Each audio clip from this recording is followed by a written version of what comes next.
क्या ये सिर्फ राजनीतिक रणनीति है या फिर यूपी की बदलती राजनीति का ये कोई नया संकेत आप देख रहे हैं? क्या अखिलेश यादव ये समझ चुके हैं कि उत्तर प्रदेश की सत्ता तक पहुंचने का रास्ता हिंदू वोट से होकर गुजरता है? क्या समाजवादी पार्टी अपनी पुरानी छवि बदलने की कोशिश में जुट गई है? और क्या यह बदलाव उसके पारंपरिक वोट बैंक पर भी असर डालेगा? लगातार सवाल बने हुए हैं। वहीं दूसरी ओर बीजेपी और सीएम योगी आदित्यनाथ लगातार हिंदुत्व और सांस्कृतिक राष्ट्रवाद को अपनी सबसे बड़ी ताकत के रूप में पेश कर रहे हैं। सवाल यह भी है कि क्या योगी की धार्मिक और सांस्कृतिक छवि 2027 में बीजेपी की सबसे बड़ी चुनावी पूंजी बनेगी? क्या हिंदू वोट एक बार फिर निर्णायक भूमिका निभाएंगे? लेकिन बहस का सबसे बड़ा सवाल क्या है? सवाल यह है कि क्या 2027 का चुनाव विकास बनाम विकास होगा या हिंदुत्व बनाम हिंदुत्व होने वाला है? क्या यूपी की सत्ता का फैसला अब हिंदू वोटर करेगा? क्या अखिलेश की नई सनातन रणनीति योगी के मजबूत हिंदुत्व नैरेटिव को चुनौती दे पाएगी? तो देखिए क्यों है ये मुद्दा सुर्खियों में और सीएम योगी आदित्यनाथ ने क्या कहा है इस पूरे मामले पर, जरा सुनिए। मेरा ये मानना है हर व्यक्ति को उसकी उपासना विधि में पूरी स्वतंत्रता होनी चाहिए। आप हिंदुओं का सम्मान करिए। आज हिंदू पर्व और त्योहार शांतिपूर्ण तरीके से मना रहा है तो मुसलमान भी अपने पर्व और त्योहार को शांतिपूर्ण तरीके से मना रहा है, कोई दुविधा नहीं। क्रिश्चियन भी मना रहा है, कोई दुविधा नहीं। बहनों और भाइयों, जब कोई दुविधा नहीं है तो फिर विकास के बारे में लोग सोचते हैं, एक सकारात्मक सोच के साथ आगे बढ़ते हैं। लेकिन पहले क्या होता था? समाजवादी पार्टी की सरकार के समय बहनों और भाइयों, इन्होंने इतना माहौल खराब करके रखा हुआ था। दुर्गा पूजा के समय दुर्गा पूजा नहीं रखने देते थे, जन्माष्टमी के समय बैन कर देते थे आयोजन पे, होली के समय में होली मनाने नहीं देते थे, मंदिरों के नाम पर आने वाले पैसे को हजम कर जाते थे।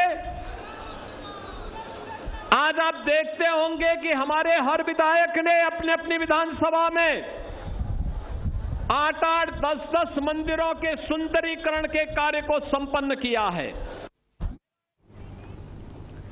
तो देखिए मुख्यमंत्री योगी आदित्यनाथ को सुन रहे थे आप, ये वही बयान है जिसके बाद अब ये तो साफ तौर पर कहा जा सकता है कि मुख्यमंत्री योगी आदित्यनाथ बिना किसी लाग लपेट के ये बात साफ तौर पर जनता को भी बता रहे हैं और विपक्ष को भी बता रहे हैं कि अब धर्म की राजनीति की शुरुआत हो चुकी है। तो देखिए हमारे साथ इसी पर चर्चा के लिए मेहमानों का खास पैनल जुड़ गया है, उनसे आपका परिचय करा देते हैं। राघवेंद्र सिंह जी बीजेपी के प्रवक्ता हमारे साथ जुड़ चुके हैं। राघवेंद्र जी बहुत स्वागत आपका। सपा का पक्ष रखने के लिए सैयद अली अब्बास जी हमारे साथ हैं। सैयद जी बहुत स्वागत आपका भी। और राजनीतिक विश्लेषक के तौर पर स्वाति तिवारी जी हमारे साथ हैं। स्वाति जी बहुत स्वागत आपका। तो देखिए अब सभी दर्शकों ने और सभी मेहमानों ने सुन लिया कि मुख्यमंत्री क्या कह रहे थे, लेकिन खबर यह है कि समाजवादी पार्टी के कार्यालय के बाहर एक पोस्टर लगा है। अब पोस्टर की पहली लाइन क्या है वो भी आपको बता देते हैं, सनातन ही समाजवाद है। तो सैयद अली जी सवाल मेरा आपसे है, विचारधारा का बदलाव है या चुनावी तैयारी शुरू हो चुकी है?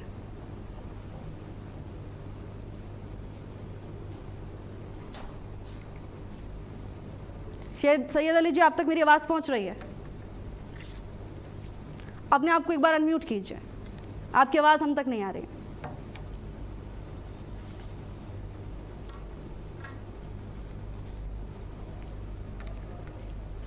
सैयद जी अभी भी हम आपको नहीं सुन पा रहे हैं, एक बार अनम्यूट कीजिए अपने आप को। लेकिन देखिए बड़ा सवाल यही बना हुआ है कि अचानक ये यू टर्न कैसे लिया अखिलेश यादव ने? अब 27 में चुनाव में क्या होने वाला है? क्या अब शमशान, कब्रिस्तान और तमाम चीजें जो मुख्यमंत्री खुद मंच से कहते हैं कि क्या बदलाव अखिलेश यादव के कार्यकाल में, सपा के कार्यकाल में हुए थे और क्या बीजेपी के कार्यकाल में हुए हैं? सैयद जी हमारे साथ हैं। सैयद जी मुझे लगता है मेरा सवाल आपने सुन लिया होगा, एक बार फिर से आपके लिए दोहरा देती हूँ। अचानक ये यू टर्न क्यों? विचारधारा बदल गई है अचानक से, कुछ प्रभाव हो गया, इन्फ्लुएंस हो गया है, या पता चल गया है कि चुनाव ऐसे ही जीतेंगे? मेरी आवाज पहुंच रही है आपको? जी जी सैयद जी, आपकी आवाज आ रही है। जी, तो आपने जो सवाल किया है, ये देखिए, हमेशा हम जो है सनातन के सिद्धांत पे चलते हुए समाजवाद की जो असल परिभाषा है वो सर्वधर्म में विश्वास की है, और सनातन कभी किसी धर्म के विरोधी नहीं रहा है। हमेशा सनातन ने सभी धर्मों का सम्मान किया है, और उसी के साथ चलकर हम लोग जो है समाजवादी सनातन के साथ चलते हुए सभी धर्मों को साथ लेके, जातियों को साथ लेके भाईचारे का संदेश देने का काम करते हैं। और हम कभी किसी धर्म को, किसी भी धर्म के की आड़ लेकर वोट बटोरने का काम नहीं करते। हम हमेशा धर्म को, सैयद जी आपकी बात मैंने मान ली। चलिए, सनातन किसी का विरोध नहीं, धर्म को हमेशा, लेकिन एक सनातनी को गौशाला से क्या बदबू आती है? कभी नहीं, नेवर नहीं आती। तो अखिलेश यादव का वो बयान आपको याद है कि हम गौशाला की, बीजेपी वाले गौशाला बना रहे हैं क्योंकि उन्हें दुर्गंध पसंद है, हम इत्र पार्क बनवा रहे हैं क्योंकि हमें सुगंध पसंद है। ये बयान तो आपको याद हो। ज्यादा कोई गौरक्षक नहीं है, हम लोग समाजवादी। चलिए, आप अब बड़ी बात कह दी है तो मुझे लगता है राघवेंद्र जी के पास जाना होगा। हमसे बड़ा कोई गौरक्षक नहीं है, हमसे बड़ा कोई सनातनी नहीं है, हमसे बड़ा कोई ऐसा व्यक्ति नहीं है जो हिंदुत्व का मोर्चा उठा सके। राघवेंद्र जी, प्रतिक्रिया। कमाल की बात करते हैं। जब हमारी 2017 में सरकार बनी थी, कम से कम उत्तर प्रदेश में हम लोगों ने 2000 स्लॉटर हाउस बंद कराए थे जो अवैध रूप से गौकुशी किया करते थे। इनसे बड़ा गौरक्षक कोई नहीं। मुझे याद है जिस प्रकार से ये लोग सनातन धर्म का लगातार अपमान करते रहते थे। छाती ठोक के मुलायम सिंह यादव कई बैठकों में कहते थे, कई जनसभाओं में कहते थे, मैंने हिंदुओं पर गोली चलवाई, जरूरत होगी तो और चलवाएंगे। मुलायम सिंह यादव ने सदन में कहा था, मैं हिंदुओं का दुश्मन हूं, मुसलमानों का हूं, मुझे इस पर फक्र है। ये लोकसभा में कहा हुआ बयान है भाई। हिंदू बने घूम रहे हैं, चुनाव में तो ये लोग रंगे हुए लोग हैं, चुनाव में तो इस प्रकार की गतिविधियां करते ही हैं। मुझे याद है पिछले चुनाव में भी ये लोग मंदिर मंदिर जाने लगे थे, डिम्पल यादव जाने लगी थी, अखिलेश यादव जाने लगे थे, समाजवादी पार्टी के इनके चाचा, इनके भतीजे, इनके चचेरे भाई, इनके ममेरे भाई, इनके फुफेरे भाई, सब मंदिर मंदिर जाने लगे थे। अब ये कह रहे हैं हमसे बड़ा सनातनी कोई नहीं है। भाई देखिए, कहते समाजवाद और सनातनी एक चीज है। अगर हरिश्चंद्र नाम रख लेने से कोई सत्यवादी हो जाता है तो जेलों में हरिश्चंद्र बंद ना होते। लाखों हरिश्चंद्र ऐसे हैं जो जेब कतरी में बंद हुए, हजारों हरिश्चंद्र ऐसे हत्या बलात्कार में बंद हुए हैं। समाजवादी नाम रख लेने से कोई समाजवादी नहीं हो जाता है। ये लोग कहाँ के समाजवादी है? ये लोग बात कर रहे हैं सर्व समाज की बात, एमवाई के आधार पर चुनाव जीतने वाले सर्व समाज की बात करते हैं, न्याय सुगुफा लेकर का पीडीए सर्व समाज की बात करते हैं। भारतीय जनता पार्टी असली समाजवाद है। हम लोग सबका साथ, सबका विकास, सबके विश्वास को नाने को लेकर के बात करते हैं और छाती ठोक के बात करते हैं। आज की तारीख में उत्तर प्रदेश और देश का मुसलमान भली प्रकार से समझ गया है हमारे हितों की रक्षा सिर्फ भारतीय जनता पार्टी की राज्य सरकार है और भारतीय जनता पार्टी की केंद्र सरकार करती है। उत्तर प्रदेश में 20% के आसपास मुसलमान है। हम लोगों की चाहे केंद्र की योजना हो चाहे उत्तर प्रदेश की योजना हो, उसमें हमारी जितने भी भागीदारी है मुसलमानों की 30% से अधिक है। क्या हम लोग मुसलमानों को उपेक्षा करते हैं? हाँ, हम लोग जो है, जो अपराधी मुसलमान है, जो आतंकवादी मुसलमान है, उनके हम लोग रक्षक नहीं है। समाजवादी पार्टी आतंकवादियों के मातमपुरसी में जाती है, समाजवादी पार्टी आतंकवादियों को इलाहाबाद हाईकोर्ट जाती है कि इनको छोड़ दीजिए, इससे हिंदू मुस्लिम सौहार्द कायम होगा। समाजवादी पार्टी रंगे हुए लोग हैं, इनके खाने के दांत अलग है, दिखाने के दांत अलग है। उत्तर प्रदेश की जनता भली प्रकार से जान गई है। काट की हाड़ी 4 बार चढ़ चुकी है, अब ये 5वीं बार चढ़ने वाली नहीं है। आज की तारीख में सोशल मीडिया का जमाना है, भली प्रकार से जानती है लोगों ने उत्तर प्रदेश का कितना बेड़ा गर्क किया था। आज की तारीख में उत्तर प्रदेश की जनता भली प्रकार से जानती है कि समाजवादी पार्टी के समय उत्तर प्रदेश की जनता त्राहिमाम कर रही है। आज की तारीख में उत्तर प्रदेश सेकंड लार्जेस्ट। ठीक है राघवेंद्र जी, अभी पूछ लेंगे उनसे मुझे पूछना है अभी सैयद अली जी से कि जब उन्होंने कहा कि हमसे बड़ा कोई गौरक्षक नहीं है, तो मैं सवाल के साथ उनके पास जाऊंगी। लेकिन स्वाति जी, आप तो जानती हैं अच्छे से, राजनीति को देखा समझा, इतने चुनाव आपने देखे, ये जो हुआ है क्या पहले कभी हुआ था? क्योंकि हर कोई हैरान हो गया है कि आखिर अखिलेश यादव समाजवादी पार्टी जो पीडीए की तरफ से चलती थी आज सनातन की चिंता कर रही है, गौरक्षकों की चिंता कर रही है। जी भावना जी, आपके तमाम दर्शकों को मेरा नमस्कार है। और ये सच में पहली बार हुआ है कि पूरी जितनी विपक्षी पार्टियां हैं वो सब एक तरह से स्वयं को सबसे बड़ा सनातनी बताने के लिए, सबसे बड़ा सनातनी साबित करने के लिए ये निकेन प्रकारेण हर प्रकार से प्रयासरत। और ये ऐसे ही नहीं हुआ है, ये हुआ है कुछ राज्यों के चुनावी नतीजों के बाद। जब बिहार देखा गया, सबसे बड़ा जब बंगाल का चुनाव का रिजल्ट आता है और देखा जाता है कि जो हिंदू हैं वो वोटर्स कैसे कंसोलिडेट होकर के भाजपा के लिए वोट करते हैं, तो इनको भी तो अब सिर्फ सांत्वना वाली जीत है, आपकी नैतिक जीत है। जैसे अखिलेश जी ने ममता जी को कहा था जाकर के, वैसी जीत तो स्वयं के लिए नहीं चाहिए होगी ना अखिलेश जी को। तो प्रयास तो करना पड़ेगा, और प्रयास करने के लिए एक ही तरीका है कि हिंदू वोटर्स जो हैं उनको अपनी तरफ आकर्षित करना। तो जो उनकी छवि रही है सनातन विरोध की, अगर समाजवादी पार्टी की बात करें, तो उस छवि को तोड़ करके नए छवि को बनाना ये जिम्मेदारी है उनकी। इसलिए जिम्मेदारी बनती है क्योंकि उनको सत्ता चाहिए, और सारी पॉलिटिकल पार्टी सब सत्ता में, राजनीति में जीत के लिए ही होती है। तो अगर वो वोटर्स की जनभावना को अब समझ करके उसकी कद्र कर रहे हैं, तो मुझे तो लगता है कि ये सकारात्मक राजनीति की शुरुआत है।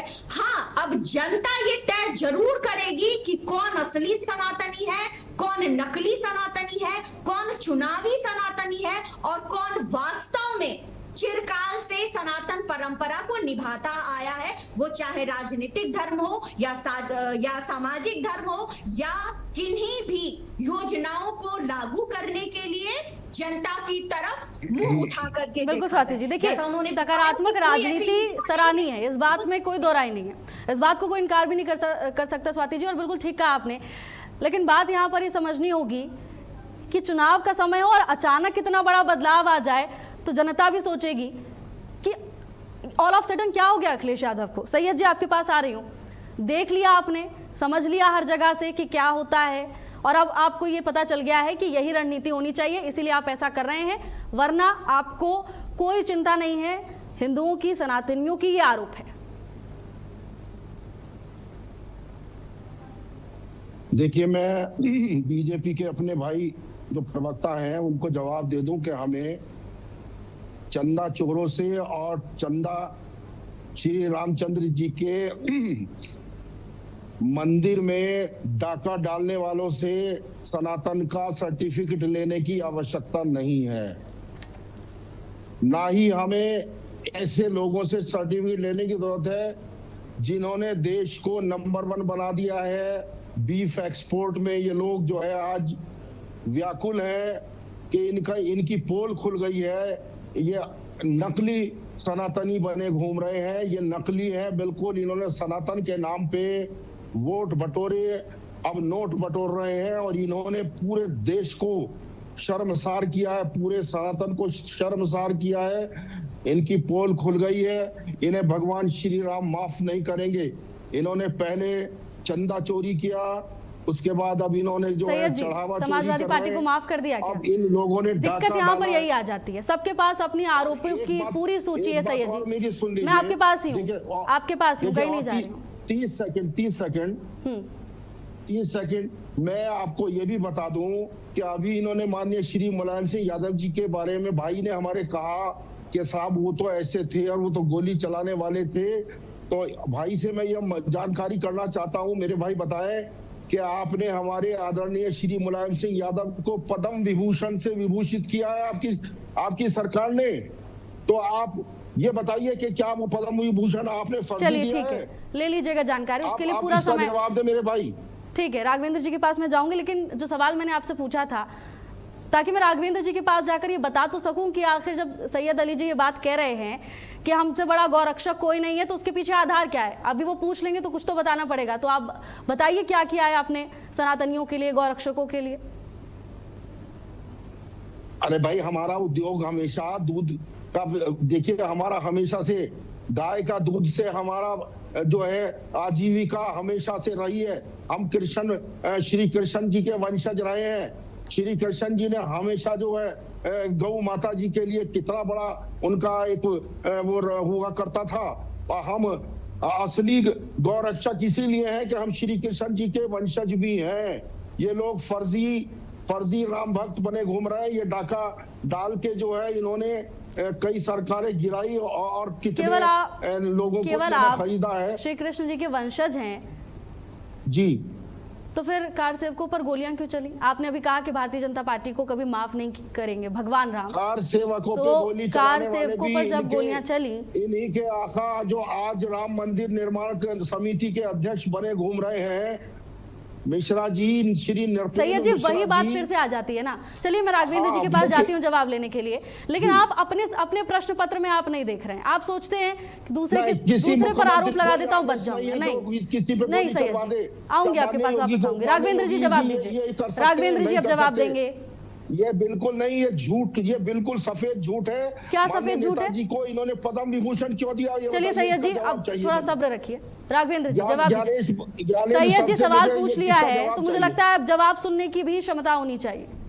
जी जी जी जी राघवेंद्र जी, कमाल की बात करते हैं ये।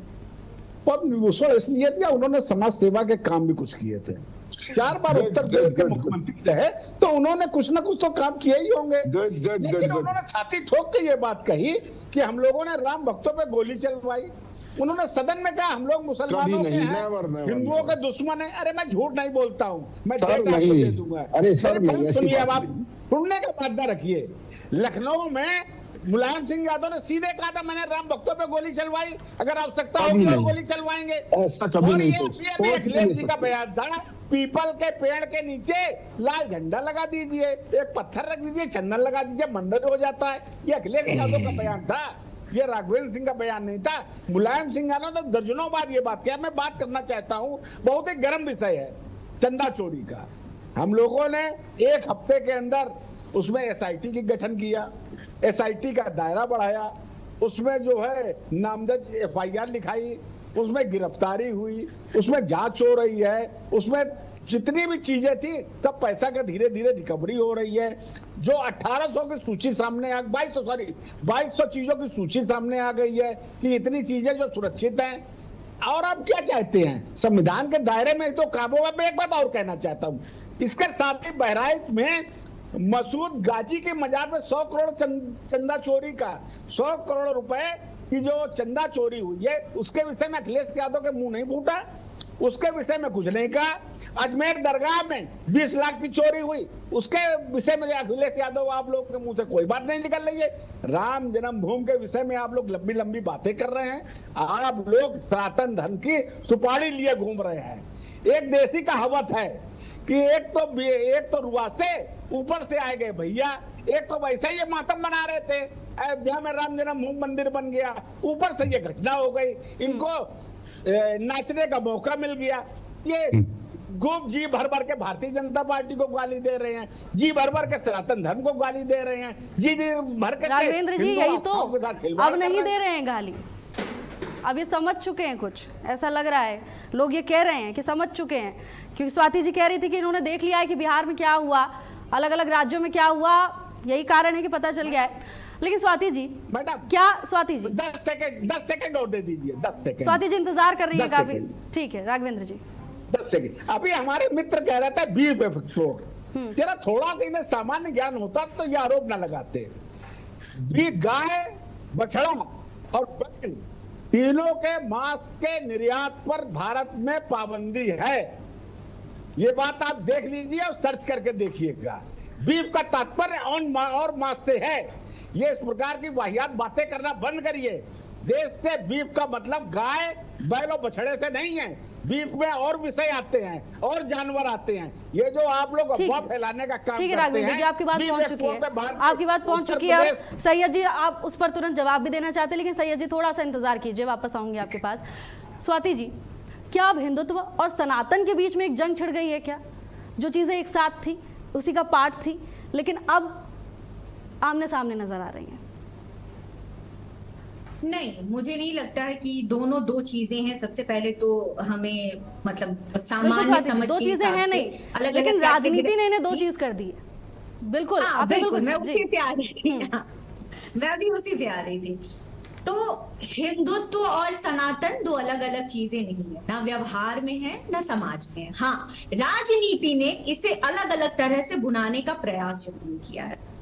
अभी जो हम देख रहे हैं उत्तर प्रदेश में, विशेष रूप से समाजवादी पार्टी और अखिलेश यादव जी का जो झुकाव सनातन की तरफ दिख रहा है, वो सिर्फ चुनावी झुकाव। ऐसा मैं इसलिए कह रही हूं क्योंकि जैसे मैंने पहले भी बोला, एक तो उनकी समझ आ गई है कि अगर हिंदू वोटर्स इनके साथ नहीं होंगे तो ये इनकी जीत जो है 2027 में लगभग अनिश्चित है। ये तय है कि ये हारेंगे अगर हिंदू वोटर्स जो हैं वो इनको वो अपनी तरफ आकर्षित नहीं कर पा रहे हैं। तो ये हुई एक बात। दूसरी बात ये कि ये आज का जो भारत है और आज की जो जनता है, जो वोटर्स है, वो बहुत जागरूक है। ये इंफॉर्मेशन टेक्नोलॉजी का जमाना है। यहाँ सूचनाओं के लिए और खबरों के लिए अगले दिन के अखबार का इंतजार नहीं होता है। यहाँ सोशल मीडिया से लेकर के तमाम ऐसे चैनल्स हैं, तमाम ऐसे किताबें हैं, पीडीएफ है, जो खुले तौर पे आम जनों के लिए उपलब्ध है और वो सच्चाई पढ़ना, स्वयं जानना और तौलना जानती है। ये उत्तर प्रदेश की जनता जानती है कि जब मुजफ्फरनगर दंगा होता है तो आप दंगा पीड़ित में सिर्फ मुसलमानों को मुआवजा देने की घोषणा करते हैं। तो ये वो भूली नहीं है। उत्तर प्रदेश की जनता नहीं भूली है कि मुजफ्फरनगर दंगों के आरोपी, जिन्हें कोर्ट ने बाद में दोषी भी करार दिया और जिन्हें फांसी और उम्र कैद की भी सजा हुई, ऐसे दोषियों के ऊपर से केस लेने का आप प्रयास करते हैं और अदालत आपको लताड़ लगाती है कि आपका वश अगर चले तो ये समाजवादी सरकार जो आतंकी है उनको पद्म विभूषण से नवाजे। ये मेरे कोट्स नहीं है, ये माननीय न्यायालय के कोट्स हैं। तो जनता के सामने बहुत सारी जानकारियां उपलब्ध हैं। आज कुछ भी आप कह रहे हैं कि मुलायम सिंह यादव जी ने नहीं कहा था कि हमने गोलियां चलाई, लेकिन सदन में अभी राम गोपाल यादव जी से लेकर के जो बयान भाषणों में मुलायम सिंह यादव जी के रहे हैं, और ये गर्व का विषय कि जरूरत पड़ता तो हम और गोलियां चलाते निहत्थे कार सेवकों पे, ये जनता भूली नहीं है। और जनता किसी के कहने पे नहीं आती है भावना जी, जनता अपना रिसर्च खुद करना जानती है। जनता जागरूक है, जनता शिक्षित है और राजनीतिक रूप से तो अब और ज्यादा है। और जब बात सनातन और धर्म की आती है तो हिंदुओं को भी ये जरूर क्लिक करता है कि ऐसा क्या हो गया कि अब तक सनातन विरोध में बहुत सारे फैसले लेने वाले भाषणों के बहुत सारे अंश समस्त विपक्ष के आप देख लीजिए, सनातन को डेंगू मलेरिया से कहने वाले से लेकर के तमाम चीजों, और किसी ने ऊ तक नहीं किया था। कोई भी इंडी गठबंधन का कोई पार्टी, कोई बड़ा नेता आपत्ति नहीं दर्ज की कराई थी ऐसे बयानों पर। तो जनता देख रही है, जनता को कुछ बताने की जरूरत नहीं है। तो बरसाती जैसे मेढक होते हैं वैसे ही जो बरसाती चुनावी सनातनी है और जो वास्तव में सनातनी है, जनता इसका अंतर करना जानती है। और कोई किसी को सर्टिफिकेट नहीं दे सकता है कि कौन सनातनी है कौन नहीं है, या कौन समाजवादी है कौन नहीं है। यहाँ सर्टिफिकेट देने का अधिकार सिर्फ एक को है और वो है जनता। और जनता लगातार सर्टिफिकेट दे रही है। जनता को अधिकार है और जनता जब चुनाव आएगा वोट देके पता चल जाएगा कि किस पर भरोसा हुआ और किस पर नहीं। सैयद जी, आप कुछ कहना चाह रहे हैं? ठीक है, जवाब दीजिए सैयद जी। बिल्कुल। देखिए मैडम कितनी व्याकुल है और विलाप किस तरह से कर रही हैं, तो इन्हें तो बीजेपी ज्वाइन क्यों नहीं कर लेती है? इन्हें तो बीजेपी को बोलिए कि पर्सनल अटैक ना करे। देखिए सैयद जी, बीच में क्यों बोला ये? सैयद जी बीच में क्यों नहीं बोलेंगे? आपसे सब आप कुछ कहना चाह रहे थे। ठीक है स्वाति जी, स्वाति जी ठीक है, स्वाति जी ठीक है। सैयद जी, आप व्यक्तिगत टिप्पणी नहीं करेंगे, व्यक्तिगत टिप्पणी आप नहीं करेंगे। आप अपना आप ये बताइए कि आपने काम क्या किया है और अब ये बदलाव क्यों हुआ है, बस इतना बताइए आप। जो है नहीं कर पाऊंगी, ये मुझे बीमारी है, डॉक्टर बैठे हुए हैं क्या? अनर्गल विलाप करने की, अनर्गल विलाप करने की कुछ ज्यादा इन्हें बीमारी है। बात गलत साबित सैयद जी, अगर आपके लिए कोई इस तरह के वाक्यों का इस्तेमाल करेगा आपको कैसा लगेगा? हमारी बहन गलत साबित कीजिए। सैयद जी, उन्हें अपने ओपिनियन, उनके मत रखने का पूरा अधिकार है पूरा अधिकार है और आप उस पर प्रश्न नहीं उठाएंगे। आप अपनी पार्टी के लिए यहाँ बैठे हुए हैं, बस उसका जवाब देंगे आप, बस उसका जवाब देंगे। ठीक है स्वाति जी, ठीक है, ठीक है स्वाति जी, समझ गए होंगे। बन रही है, आप लोग को अभी तक नहीं समझ में आ रहा है। इनकी व्याकुलता तो यही बता रही है कि ये जो है बीमार है, ये मेंटली बीमार लग रही मुझे, ये दूसरे को बोलने नहीं दे रही। नहीं स्वाति जी, आप रुकिए जरा, आप प्लीज रुकिए मुझसे एक। ठीक है सैयद जी, आप थोड़ा विचार विमर्श करके बोला करिए, यहाँ पर सबकी अब गरिमा है और कोई किसी पर व्यक्तिगत टिप्पणी नहीं करेगा, लेकिन मुझे लगता है कि आपको थोड़ा समय देना पड़ेगा मुझे। आप जाइए, थोड़ा पानी पीजिए, थोड़ा कूल डाउन होइए और फिर दोबारा चर्चा ज्वाइन कीजिएगा। फिलहाल यहाँ ब्रेक के लिए रुक रहे हैं, लेकिन जाइएगा ही मत, वापस लौटेंगे।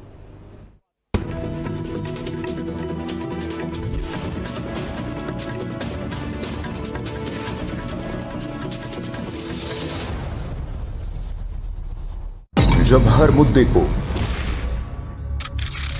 ब्लैक एंड व्हाइट बताया जाएगा, तब सच के बाकी रंग कौन दिखाएगा? जल्द आ रहा है सिर्फ भारत अपडेट पर। देवभूमि उत्तराखंड आज सेवा, सुशासन और समर्पण के संकल्प के साथ विकसित भारत के निर्माण में अपनी सशक्त भूमिका निभा रहा है।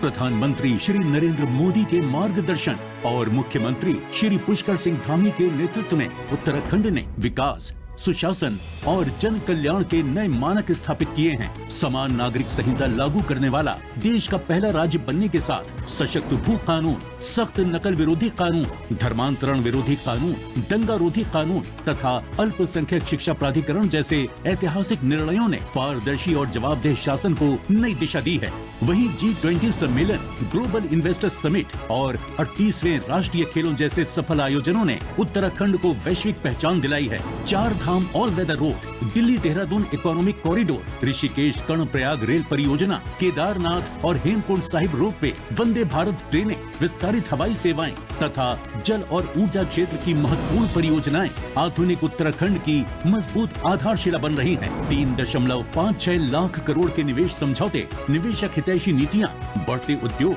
MSME और स्टार्टअप इकोसिस्टम उत्तराखंड को निवेश और रोजगार का सशक्त केंद्र बना रहे हैं। साथ ही महिला सशक्तिकरण के लिए संचालित विभिन्न योजनाएं और पहले महिलाओं को आत्मनिर्भरता, सम्मान और नए अवसर प्रदान कर रही हैं। स्वास्थ्य और शिक्षा के क्षेत्र में Atal Ayushman Yojana, Kichha AIIMS satellite centre, heli ambulance सेवा, राष्ट्रीय शिक्षा नीति 2020 और स्मार्ट कक्षाओं जैसी पहले स्वस्थ, शिक्षित और सक्षम उत्तराखंड के निर्माण को गति दे रही हैं।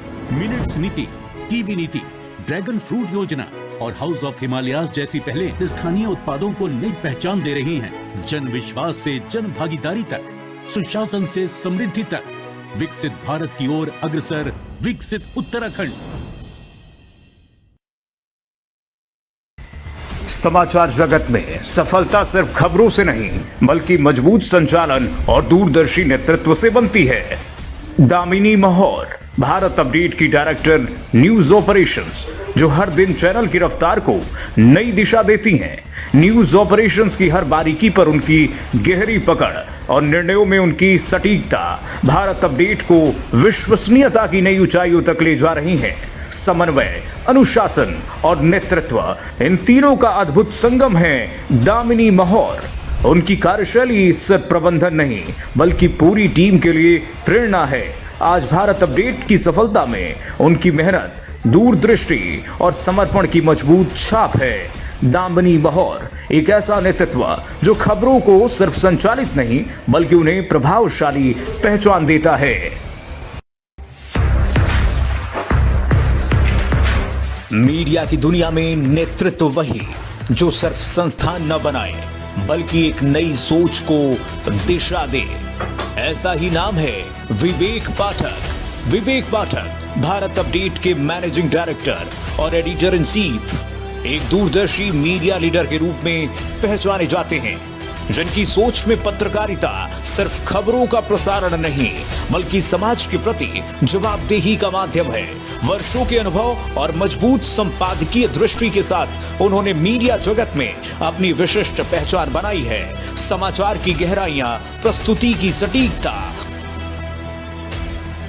और दर्शकों के विश्वास को केंद्र में रखकर उन्होंने भारत अपडेट को एक मजबूत राष्ट्रीय मंच देने का संकल्प लिया है।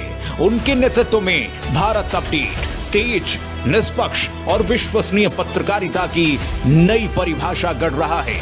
उनकी रणनीति स्पष्ट है, हर खबर तथ्यपरक हो, हर प्रस्तुति प्रभावशाली हो और हर दर्शक को मिले सच का भरोसा।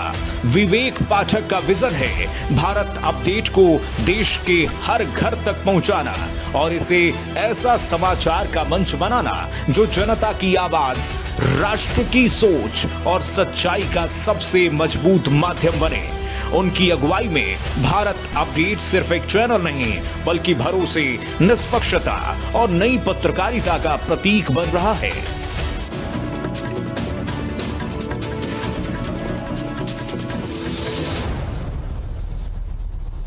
प्रस्तुतकर्ता डॉक्टर ऑर्थो आयुर्वेदिक ऑयल व कैप्सूल। अब दर्द भी घुटने टेकेगा। पेट सफा आयुर्वेदिक चूर्ण, पेट सफा तो हर रोग दफा। रूप मंत्रा आयुर्वेदिक फेस क्रीम और फेस वॉश, ये कोई कॉस्मेटिक नहीं, आयुर्वेदिक औषधि है। सच्ची सहेली, महिलाओं की सबसे भरोसेमंद औषधि एवं टॉनिक। न्यूजीलैंड के ऑकलैंड में भारतीय समुदाय के बीच बोले प्रधानमंत्री नरेंद्र मोदी, नए भारत की विकास गाथा भूतपूर्व है, जल्द होगी तीसरी बड़ी अर्थव्यवस्था। सीएम योगी का कुशीनगर की धरती से सपा को संदेश, मंदिरों पर कब्जा कराते थे, आज हमें आईना दिखा रहे हैं।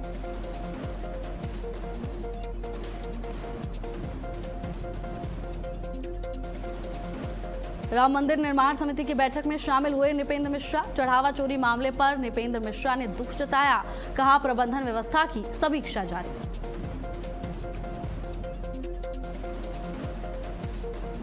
बीजेपी प्रदेश कार्यालय की बैठक खत्म, पंकज चौधरी ने दिए संगठन मजबूत करने के निर्देश, कहा बूथ कार्यकर्ताओं पर रहेगा विशेष फोकस। दतिया से नरोत्तम मिश्रा का टिकट कटने से बीजेपी में विद्रोह, सड़कों पर उतरे समर्थक, तोड़फोड़ पथराव। नरोत्तम मिश्रा बोले लोग शांति बनाए रखें।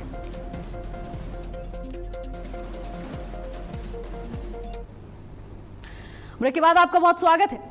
और देखिए 27 की लड़ाई के लिए सनातनियों की याद अचानक किसको आ गई, सबसे बड़ा सवाल बना हुआ है। हालांकि हमने आपको बताया कि सपा के ऑफिस के बाहर किस तरह का पोस्टर लिखा है और जो पहली लाइन है ना, वही सारे सवाल खड़े करती है। वही ये सवाल खड़े करती है कि आइडियोलॉजी में इतना बड़ा बदलाव आखिर कैसे आ गया और क्यों आ गया। चलिए अपनी चर्चा एक बार फिर से शुरू करते हैं। राघवेंद्र जी हमारे साथ भारतीय जनता पार्टी का पक्ष रखने के लिए। राघवेंद्र जी, जो आरोप लगातार विपक्ष पर लगते हैं वही आरोप विपक्ष भी आप पर लगा रहा है। सीधा सवाल है, क्या जो विपक्ष पूछता है, दोहरा रही हूं आपके लिए, क्या भारतीय जनता पार्टी अपने हितों के लिए धार्मिक मुद्दों का इस्तेमाल करती है? यह सवाल विपक्ष की ओर से लगातार उठाया जाता है, आप पर आरोप लगाए जाते हैं। देखिए, आरोप लगाने वाले क्या आरोप लगाते हैं, मेरी जवाबदेही उत्तर प्रदेश और देश की जनता के लिए है। अगर आरोप सही होता तो 6 बार हमारी राज्यों में सरकार न बनी होती, देश के 22 राज्यों में हमारी सरकार न होती, केंद्र में तीसरी बार सरकार न बनी होती, उत्तर प्रदेश में दूसरी बार सरकार न बनी होती। ये सब आरोप निराधार है। हम लोग सबका साथ, सबका विकास, सबके विश्वास को नारे को लेकर के काम करते हैं, छाती ठोक के काम करते हैं। हमारे ऊपर आरोप लगता है हम लोग मुसलमानों के दुश्मन हैं। भाई, अगर हम लोग मुसलमानों के दुश्मन हैं, आजमगढ़ और रामपुर लोकसभा सीटें हैं या उपचुनाव हुआ, 1% मुसलमान है वहाँ हम कैसे चुनाव जीत गए? ये लोग जिस प्रकार से भ्रमित करते रहे हैं, ठीक है, तारीख में सैयद उत्तर जी, प्रदेश का मुसलमान सैयद जी प्रकार से जान चुका है। सैयद जी अब जवाब देंगे। नहीं, अच्छी बात है, अगर सबके लिए काम करें तो फिर आरोप क्यों लगेंगे? हम तो यही कहेंगे कि देखिए, देश में भाईचारा बना रहे, देश में नफरत ना फैले, नफरत का बीज ना बोया जाए। सब भाई, हिंदू मुसलमान सिख ईसाई सब हिंदुस्तानी है, सब सनातनी है, कोई अलग नहीं है, सब यहीं के पैदावार है। तो अभी अभी आप लोग जितना सम्मान महिलाओं का करता है, आप लोग जितना करते हैं वो अभी समझ में आ गया। एक महिला बैठी हुई है, उसका आपने जिस तरीके से अपमान किया, चैनल देख रहा है। उत्तर प्रदेश की जनता देख रही है। आप लोग इसी तरीके से लगे रहो, आप लोग इसी तरीके से लगे रहो। आधा काम तो आप ही लोग किए दे रहे हो, हमारा आधा काम तो आप ही लोग किए दे रहे हो। लोग जो है वही काम करते हैं। आप लोग जो है महिलाओं का भाषण बंद करवाइए भाई, दिखाई पड़ गया अभी चैनल में, इनका भाषण बंद करवाइए।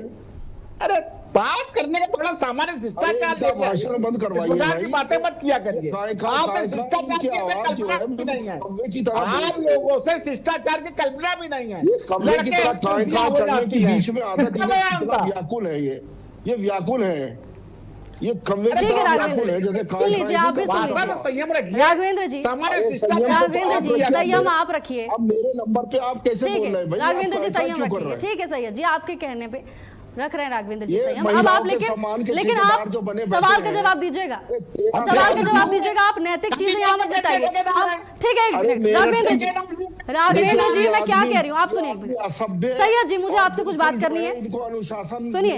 यहाँ पर सबको पता है नैतिकता क्या है, हम सभी को पता है कि सबको एक साथ मिलकर रहना चाहिए, लेकिन आपसे जो सवाल पूछा गया था आप उसका जवाब दीजिए। नैतिकता सबको पता है। महिलाओं के प्रति कितना सम्मान करते हैं। मैं अगर कल की परसों की घटना इन्हें याद दिला दूं, मेरठ में एक बच्ची के साथ बलात्कार हुआ, कितनी बड़ी घटना हुई, और उल्टे बच्ची के देखो ये आदमी फिर सैयद जी मुस्लिम महिलाओं के सम्मान के लिए 3 तलाक कानून कौन सी सरकार लाई थी? ये कव्वे की काय पहले बंद करिए, 3 तलाक को बाद में जवाब देंगे, पहले घटना के बारे में। सैयद जी पहले तो आप सैयद जी आपको सम्मान करना नहीं आता है महिलाओं का, और यही कारण है कि आपको बार बार जनता आईना दिखा देती है।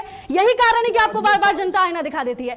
आप यहाँ पर रखे हैं, आप यहाँ पर आए हैं अपनी पार्टी की बात रखने के लिए। आपको कौवे की काय जैसे शब्द याद आ रहे हैं, आपको पता नहीं है कि कैसे बात करते हैं। आप महिलाओं के सम्मान का नारा उठा रहे हैं जोर शोर से। आप बोल रहे हैं महिलाओं का सम्मान नहीं हो रहा है, महिलाओं का सम्मान होना चाहिए, और आप इस तरह के शब्दों का इस्तेमाल कर रहे हैं, इस तरह की भाषा का इस्तेमाल कर रहे हैं। जबकि आपको पहले बोल दिया गया कि आप बात करेंगे सिर्फ अपनी पार्टी की नीति पर, अपनी पार्टी के काम पर। आप ये नहीं बताएंगे कि किसकी आवाज कैसी है। आप मेरी बात सुन लीजिए, आप मेरी बात सुन लीजिए।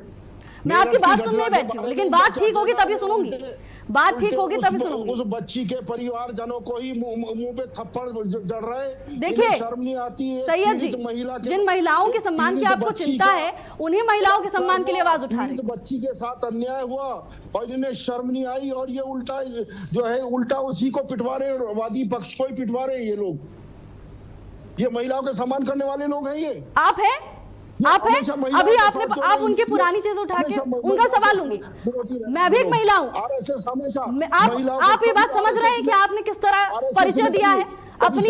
आपने बता दिया है कि आपकी करनी और कथनी में अंतर है। आपने बता दिया है सैयद जी, आपने बता दिया। इससे पहले आपने स्वाति जी के लिए इसी तरह के शब्दों का इस्तेमाल किया, तब भी मैंने आपको टोका। उसके बाद फिर आप यही कर रहे हैं। मैं सवाल इनसे कर रहा हूँ, बीजेपी के प्रवक्ता, जवाब आप दे रहे हैं। मैं जवाब उस बात का नहीं दे रही हूँ, जवाब उस बात का राघवेंद्र जी देंगे, इसीलिए बैठे हैं। मैं जवाब दे रही हूँ महिलाओं के सम्मान का। नहीं, आप मुझे महिलाओं के लिए बोलने के लिए रोक नहीं सकते। मैं महिला और पत्रकार हूँ, बोलूंगी, सवाल भी उठाऊंगी, सवाल किसी को चुभेंगे फिर भी उठाऊंगी। और आप यहाँ पर ये नहीं बताएंगे। नहीं सैयद जी, नहीं सैयद जी, आपने लगातार जो सवाल किए, मैंने सीधा राघवेंद्र जी से वो सवाल पूछे, सीधा। लेकिन आप अगर इस तरह का काम करेंगे, बर्दाश्त नहीं होगा, बर्दाश्त नहीं होगा इस तरह के सवाल। नहीं, लेकिन हमें भी बर्दाश्त नहीं होता। दूसरा हमारे नंबर पे बोला, और जो है सैयद जी मैंने उन्हें रोका। आप मुझे मेरा काम मत बताइए। मैंने उन्हें रोका, आपको भरपूर समय दे रही हूँ, लेकिन आप भरपूर समय का इस्तेमाल जो कर रहे हैं इस बहस में कर रहे हैं, महिलाओं का अपमान करने के लिए कर रहे हैं। आप अपने समय का इस्तेमाल अपनी नीतियों को बताने के लिए नहीं कर रहे हैं, अपनी विचारधारा को बताने के लिए नहीं कर रहे हैं। गलत कह रहे हैं। देखिए सैयद जी, आपको फिर से एक बार बोल रही हूँ, प्लीज मुद्दे पर वापस आते हैं, मुद्दे पर वापस आते हैं। प्रवक्ता को आप पूरी खुली छूट देते हैं। देखिए सैयद जी, आप विपक्ष में हैं, जनता ने आपको विपक्ष की भूमिका में बैठाया है। आप सवाल पूछिए, आपका हक है, लेकिन सम्मान के साथ। किसी के सम्मान को आप चोट नहीं पहुंचाएंगे। सैयद जी, आप इस पर टिप्पणी नहीं करेंगे, आप इस पर टिप्पणी नहीं करेंगे। अगर आपको बोलना है अपनी नीतियों के बारे में बताइए, प्लीज अपनी नीतियों के बारे में। हम यही सवाल कर रहे हैं कि मेरठ की घटना के बारे में हम पूछना चाह रहे हैं कि वादी पक्ष को क्यों उसको ही प्रताड़ित किया गया। ठीक है राघवेंद्र जी, जवाब दीजिए। कमाल की बात करते हैं ये। देखिए, मानते हैं घटनाएं हो जाती हैं इस प्रकार की, हो जाती हमारे है। यहाँ हमारी सरकार, अरे बात होने दीजिए, हमारी सरकार में हुई आपराधिक घटनाएं, लेकिन आपकी सरकार तत्काल तो उन पे हमेशा- कार्रवाई हुई है, FIR दर्ज हुई है, गिरफ्तारियां हुई हैं। आपके समय में क्या होता था? आपके सरकार में अतीक अहमद, एक पुलिस कांस्टेबल जाता है, अतीक अहमद क्या कहते हैं, आपको थाने में बुलाया है, तो उस कांस्टेबल का सर काट दिया जाता है और उस तरह से उसकी खाल उतारी जाती है और इलाहाबाद की सड़कों में फेंक दिया जाता है। उसके बाद पुलिस कल की घटना के बारे में तो जवाब दे और दीजिए। पुलिस डालने के बाद उसके बाद पूरी दबिश जितनी भी टीम होती है, अतीक अहमद उनको गिरफ्तार कर लेते हैं। मुलायम सिंह यादव जब बीच में इंटरप्ट करते हैं, कहते हैं अतीक भाई इनको छोड़ दीजिए, फिर वो अरे छोड़ते हैं। मानव जी, कल उसके की बाद घटना के अरे बारे में उसको आपने नहीं कुछ नहीं दीजिए। कहा। आप लोग जिस प्रकार से आपने पुलिस की निंदा की है। हजरतगंज चौराहे पर मानव जी, एक पुलिस की CO निंदा को कर दीजिए, थोड़ी सी बंद पुलिस को करके हटाइए। एक ऐसी CO पुलिस को ऐसी जीप के पुलिस को घोड़े से समाज बांध को के जरूरत घुमाया नहीं है। जाता है। अरे किस आप बेशर्मी के बैठे हुए हैं। आप बेशर्म लोग आदमी जिस प्रकार बिल्कुल से जो है, आपको उत्तर तमीज नहीं है प्रदेश बात में करने का। अराजकता की आग में झोंके रहता है। उत्तर आप पता प्रदेश नहीं की कहाँ जनता से आए बड़ी हैं। प्रकार से जानती है। आपको क्या आज तमीज के नहीं समय है। में माफिया राज का नाम था, आप तो शिक्षा माफिया, माफिया, बिल्कुल माफिया लग रहे हैं मुझे माफिया, बिल्कुल। किट्टी माफिया, आप एक उत्तर दलित प्रदेश की की बेटी जनता का बड़ी दर्द नहीं प्रकार से समझ रहे। जानती है। अरे आप दलित की उत्तर बेटी का जनता दर्द नहीं आपके समझ समय रहे। में त्राहिमाम करती रही अरे, है। आप अरे, लोग जिस तरीके अरे से जाने सरकारें दीजिए, चलाते आप थे, अपनी- अपराधियों को संरक्षण आप- नहीं देते थे, अपराध करते थे एक आप दलित लोग। की बेटी के साथ अपराधियों के बलात्कार खड़े हुआ है, होते आपको थे। दर्द नहीं है उत्तर इसका? प्रदेश की जनता भली क्योंकि प्रकार से दलित की जानती बेटी है वो। अरे टीपी दलित यादव, विरोधी चेहरा है अन्ना तुम्हारा, शुक्ला, उजागर हो गया। फूलन देवी, आप लोगों का मुक्ता दलित ठीक है, चेहरा अतीक उजागर है। अहमद, ठीक है। सैकड़ों ऐसे लोग हैं राघवेंद्र जी, जिनको क्योंकि आपने ये बात उठाई है, उजागर हो आपने गया बात है। उठाई है, सैयद जी के पास जाऊंगी। सैयद जी, सैयद जी मेरी बात जी। सुनिए। मुख्यमंत्री योगी आदित्यनाथ ये कहते हैं कि पहले फियर जोन था उत्तर प्रदेश, अब फेथ जोन में बदल गया है। हाँ, ये घटनाएं जो हो रही है फेथ जोन की हो रही है। दलितों को मारा जा रहा है, उनकी बेटियों के साथ बलात्कार कर रहे हैं ये लोग, और उल्टा उन्हें ही मारा जा रहा, तो ये फेथ आ रहा है। आपको दिखाई दे रहा फेथ? जवाब दीजिए राघवेंद्र जी। कमाल की बात कर रहे हैं। उत्तर प्रदेश जो है आज की तारीख में राष्ट्रीय औसत से अरे बेड़ा गर्क कर दिया तुम लोगों ने। 35%। अरे आपने कहने से बेड़ा गर्क कर दिया, आंकड़े होते हैं। तुम कि लोगों ने आपने मान लिया। चोर उत्तर प्रदेश की कहीं जनता के। बड़ी प्रकार से जानती है, राष्ट्रीय औसत से 30% अपराध कम हो गया है। मुझे याद है पहले जो है सड़कों में दिन में चलना मुश्किल होता था, लूट हो जाती थी, अपहरण हो जाता था, हत्या हो जाती थी। आज की तारीख में उत्तर प्रदेश में किसी सड़क में पुरुष नहीं महिलाएं चली जाती है, कोई छेड़ने वाला नहीं मिलता है। आपके समय हमारे सरकार में ये अंतर है। हम लोगों ने माननीय योगी आदित्यनाथ कहते हैं जो जिस भाषा में समझेगा उस भाषा में समझाएंगे, छाती ठोक के कहते हैं अगले से माननीय मुलायम माननीय अपने योगी आदित्यनाथ जी।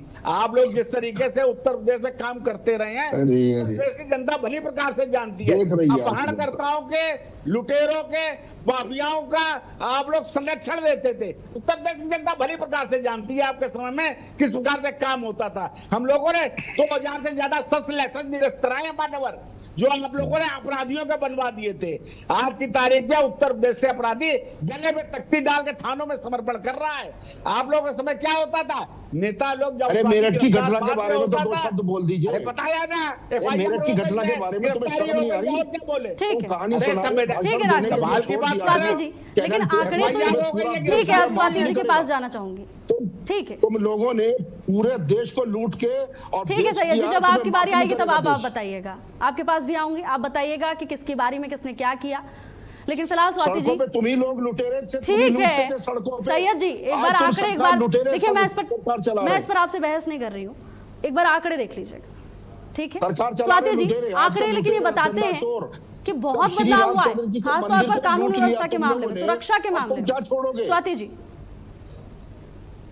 जी, अखिलेश जी के शासनकाल में 815 दंगे, अगर मुझे ठीक से याद है तो उसके लमसम दर्ज हुए थे, जो सांप्रदायिक दंगे थे।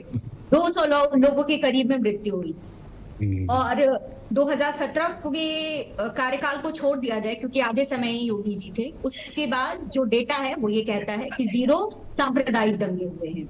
महिलाओं के प्रति जो अपराध हैं उसके अगेंस्ट में जो कार्रवाई हुई है उसका रेट सबसे ज्यादा अगर किसी राज्य में है पूरे भारतवर्ष में तो एनसीआरबी का डेटा कहता है कि वो उत्तर प्रदेश में। तो बिल्कुल इसमें कोई कोई दो राय नहीं है कि उत्तर प्रदेश जिस बदहाली में था उससे बहुत आगे हर मामलों में। अभी तो सिर्फ दो आंकड़े मेरे ध्यान में थे, तो दो आंकड़े क्योंकि बातें दंगों और महिला सुरक्षा को लेकर के हो रही थी, तो आंकड़े चीख चीख के कहते हैं और जनता का अनुभव चीख चीख के चुनाव में मुहर लगाता है। वही हो रहा है। अभी जिस तरह की चीजें समाजवादी पार्टी के जी बिल्कुल स्वाति जी, हालांकि देखिए आंकड़े बताते हैं सच्चाई। सैयद जी, तथ्य जो होते हैं वो आंकड़े बता देते, जब डाटा सामने आता है तो उस बात को आप नकार नहीं सकते। हमारी बहन ने मेरठ की घटना के बारे में, अगर किसी दलित की बेटी के साथ इतना बड़ा कांड हो गया, भावना जी मैं जवाब देना चाहूंगी। दो शब्द ये उसके, ठीक है स्वाति जी, बस 10 सेकंड के बाद आपके पास वापस आ रहा हूं, 10 सेकंड के बाद। दलित की बेटी के लिए कोई संवेदना इनके पास नहीं है, ये बिल्कुल संवेदनहीन लोग हैं। ठीक है सैयद जी, सबकी भावनाओं का आपके पास हिसाब है, सबकी भावनाओं का आपके पास हिसाब है। दलित की स्वाति जी, भावना जी, दलित की बेटी तब से कह रहे हैं। ललिता गौतम नाम है, नाम तक नहीं पता।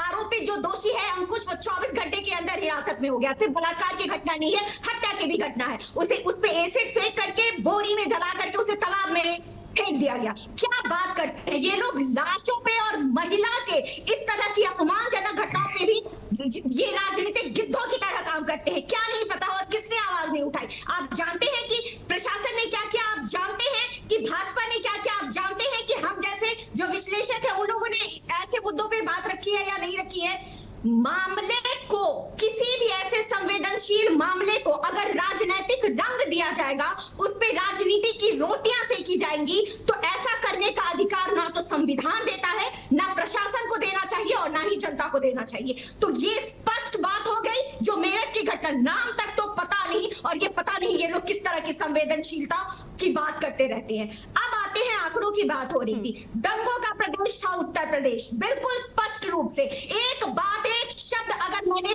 गलत कहा हो, एक डेटा गलत रखा हो, वो मैंने मुलायम सिंह यादव जी के लिए कहा हो, मैंने राम गोपाल यादव जी के लिए कहा हो, मुजफ्फरनगर दंगे के बारे में कहा होगा, एक शब्द गलत, विश्लेषण करना छोड़ दूंगी। हम यहाँ बैठ करके किसी पार्टी की तरह व्हाट्सएप पे हमारे पास नहीं आता कि ये पॉइंट्स बोलना है। हम स्टडी करते हैं, हम जनता के बीच में जाते हैं, हम डेटा अध्ययन करते हैं, तब यहाँ बैठ करके हमें बोलने का अधिकार है। तो सबसे पहले तो सर्टिफिकेट देने का काम बंद कीजिए। और वो लोग बलात्कार के बाद जो ये नारे देते थे कि लड़कों से गलती हो जाती है, वो यहाँ बैठ करके महिला सम्मान की बात कर रहे हैं। तो महिलाएं तो कम से कम अंधी नहीं है, वो बहुत जागरूक है और वो जानती है कि किस तरह के नेताओं का किस तरह के बयान रहे हैं और किस तरह की प्रतिक्रियाएं प्रशासन लेता है। जब इस तरह हालांकि जैसे कि लगातार मुख्यमंत्री के तमाम बयान भी सामने आते हैं, बेटियों की सुरक्षा के लिए किस तरह बोल्ड स्टेटमेंट देते हैं मुख्यमंत्री, और अभी लगातार कोई मामला सामने आता है, कार्रवाई करने से चूकती नहीं है प्रशासन, चूकती नहीं है। लेकिन सैयद जी, ये जो अचानक से विचारधारा में बदलाव हुआ है, क्या उत्तर प्रदेश की रणभूमि में फतेह हासिल करने के लिए ये बदलाव हुआ है अखिलेश यादव में? क्या अखिलेश यादव ने सनातन इसीलिए आज कबूल कर लिया है? देखिए, ये मैडम आप गलत कह रही हैं कि बदलाव हुआ है। हम हमेशा से सनातनी हैं, रहेंगे। सैयद जी, आपको याद होगा, मैं गलत नहीं कह रही हूँ, मैं आपको एक बात बताती हूँ। आप प्लीज 10 सेकंड मेरी बात सुनिए। चर्चा की शुरुआत में सैयद जी प्लीज जरा सुनिए, आपको समझ में आएगा कि मैं क्यों बोल रही हूँ। आप समझिए इस बात को, फिर आप ये नहीं बोलेंगे कि आप गलत बोल रही हैं। बात यह है कि चर्चा की शुरुआत में मैंने आपसे पूछा, क्या किसी भी सनातनी को गौशाला से दुर्गंध आ सकती है? आपने बोला बिल्कुल नहीं। फिर अखिलेश यादव को ऐसा क्यों लगता है कि गौशाला से दुर्गंध आती है? फिर आप बोल रहे हैं कि नहीं, आप तो गलत बोल रही हैं, ये तो विचारधारा में बदलाव हुआ है। बिल्कुल नहीं सैयद जी, आप उंगली नहीं उठाएंगे, आप उंगली नहीं उठाएंगे, आप सोच समझ के बोलिए। ऐसा किसी का स्टेटमेंट नहीं है सर, हमारे समाजवादी किसी नेता का ऐसा कोई स्टेटमेंट नहीं है।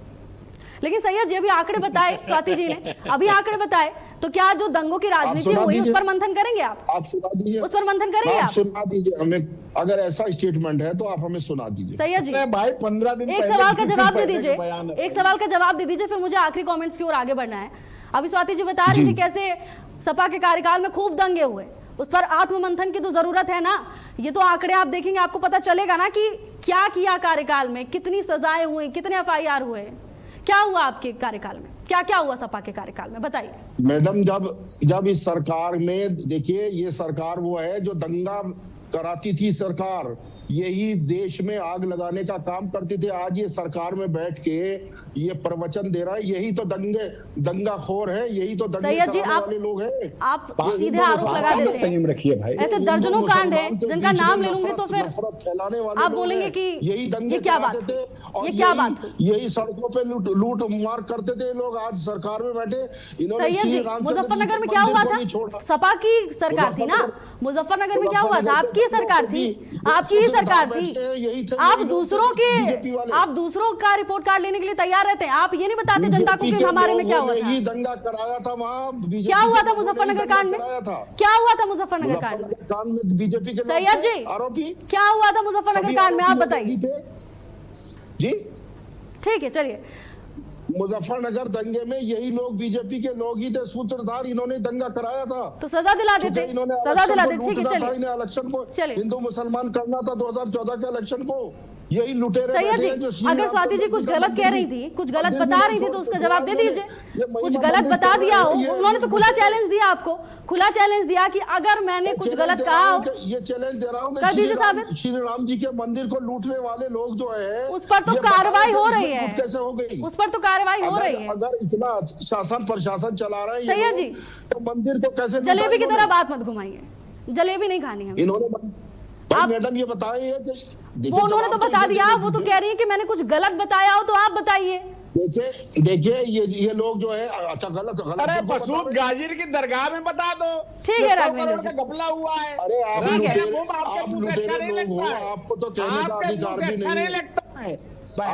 आप तो श्री रामचंद्र जी, देखिए सैयद जी, ठीक है सैयद जी, आप सभी ने अपनी बातें रखी, लेकिन समय इतना ही था, तो फिलहाल की इस चर्चा में मेरे साथ आपका बस इतना ही साथ, लेकिन फिर कभी मुलाकात होगी।